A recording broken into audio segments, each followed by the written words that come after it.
All right, in this video, we're going to learn about radians, a different way of measuring angles. And we're also going to give you a couple of helpful hints on some of your homework problems, so that'll be helpful as well.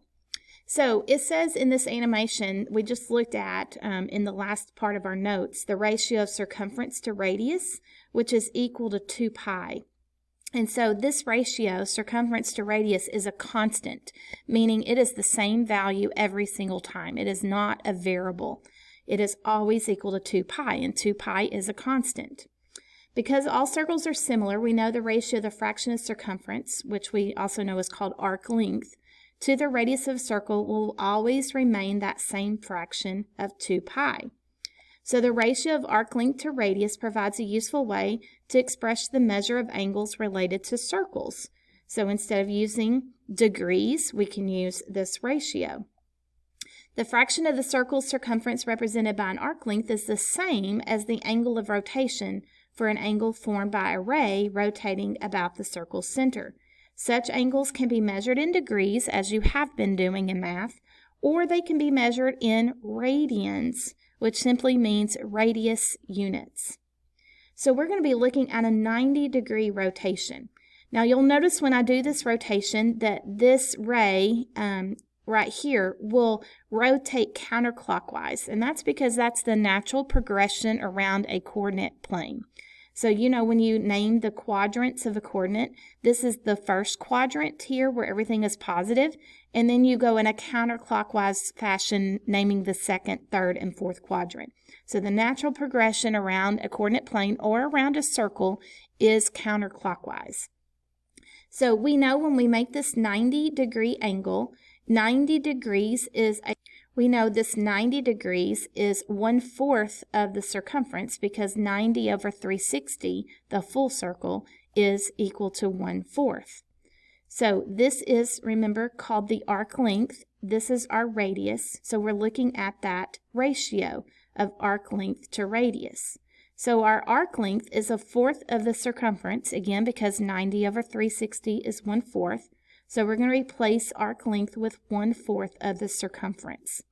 Now, our formula for circumference is pi times diameter, but remember we just looked at a second formula that replaces the diameter with twice the radius because those are equivalent. So we're going to use the 2 pi r formula for radius here and replace circumference with 2 pi r. So now notice we have a radius in the numerator and a radius in the denominator, and so those radii can simply cancel, and we are left with 1/4 of 2 pi. Well, 1/4 of 2 is 2/4, which reduces to 1/2, so this reduces to 1/2 pi, but we typically write this as pi over 2. 1 pi and pi are the same thing. So 90 degrees, that is the degree measure, is equivalent to pi over 2 radians. This is a different way of measuring that angle. So we're going to look at some of the more popular angle measures and convert them to radians. Now, in your higher math classes, you will actually memorize the most common degree measures in radians. And this is called the unit circle when your radius is 1. And so you'll actually memorize the unit circle in your future math classes. So this is just introduction at this point. So we already did the 90-degree angle, which we knew was 1/4 of the circumference. So that was 1/4 of 2 pi, which was pi over 2. Let's look at 120 degrees. 120 over 360 is 1/3. So we know this is 1/3 of the circumference. So we're going to be finding 1/3 of that 2 pi, which is 2/3, but we write this as 2 pi over 3. So 120 degrees is equivalent to 2 pi over 3 radians. 180 degrees we know is half of the circumference since 180 over 360 is 1/2. And so we're going to be finding 1/2 of that 2 pi, which is simply 1 pi or pi. So that is equal to pi radians. This is what we use for converting from degrees to radians. The fact that 180 degrees is equivalent to pi radians. Just like you use the fact that 12 inches equals 1 foot to do all your conversions from inches to feet or feet to inches. This is what we use for converting between the 2 degrees and radians, is the fact that 180 degrees is equivalent to pi radians. Let's look at 270. We know that 270 over 360 will reduce to 3/4. So we're finding 3/4 of 2 pi to convert that to radians. So that's 6/4, which reduces to 3/2, but we write that as 3 pi over 2. So 270 degrees is equivalent to 3 pi over 2 radians. Now the last conversion we're going to look at is for a 360 degree angle. Now we know that 360 degrees is twice as much as 180 degrees. So we would simply have twice as much on the radians as well. So we know it's going to be 2 pi, but let's look at why that is. We know 360 degrees is the full circumference of the circle. So we're wanting a full amount of this 2 pi. So we're just multiplying it by 1, in other words. So that's where we get 2 pi radians for 360 degrees. All right, so that concludes the lesson, but I am going to give you some helpful hints on some of your homework problems here. So on the back part of your homework, number 6 is the first one that I'm going to give you a little hint on. It says the inside lane of a running track is 440 yards. So we're talking about this inside track. That's a 440-yard distance. Each of the straight segments in each half circle is 110 yards. So we have 110 yards here with the straight section, 110 yards here, 110 yards here, and 110 yards here. So those add to the 440 yards.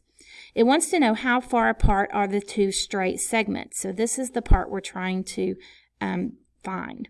So my hint to you is to take the straight segments away.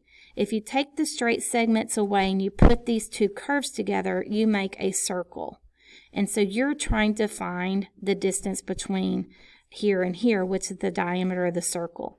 So that's what they're asking for in that question. How far apart the straight segments is the same thing as what is the diameter of that circle. And you should know the circumference since it told you the 110 yards for each one of those half circles. Let's look at number 7. It says to make one complete layer, a rope of diameter 1/4 inch is wound 20 times around a spool. So we have 20 of those circles as we wind that rope around that spool. Each layer of rope is a 1/4 inch farther away from the center of the spool than the one before it because of the thickness of that rope. So the next layer is on top of the first layer. So it's a 1/4 of an inch farther away from the center of the spool because of the thickness of that first layer. So it says how much more rope, and I want to stop there. Anytime you're asked the question, how much more, typically that's a subtraction problem that you're talking about. If you want to know how much more one person has in their bank account than someone else, then you would subtract the 2 balances and know how much more one has than the other. So it says how much more rope is required for each layer than the previous layer. And your hint is to let R be the radius of the spool, which means the second layer would have a radius of R plus 1/4 because it's 1/4 inch farther away from the center. So the radius is a 1/4 of an inch longer. And it says don't forget each layer includes 20 rows. So remember that first layer is 20 circles. And you're going around the spool. So you should be using the formula for circumference. And since we're letting R be the radius, you're going to use the circumference formula that involves radius. Circumference equals 2 pi R. And you're going to have 20 of these for the first layer. The second layer, you're going to replace R with R plus 1/4. But again, you're going to have 20 of those. So find those 2 different lengths using 20 of these circumferences and 20 of the circumferences with R plus 1/4, and then subtract to find how much more the second layer would need. And then on number 8, the hint I'm going to give you here, it says consider a standard can of tennis balls, which is greater, the height of the can or the circumference of the can. And my hint to you is the height of this can is this part of the circle 3 times. And what do we call that part of the circle? That's the diameter. And so you have 3 of these diameters making the height of the can. All right, those are your hints. Good luck.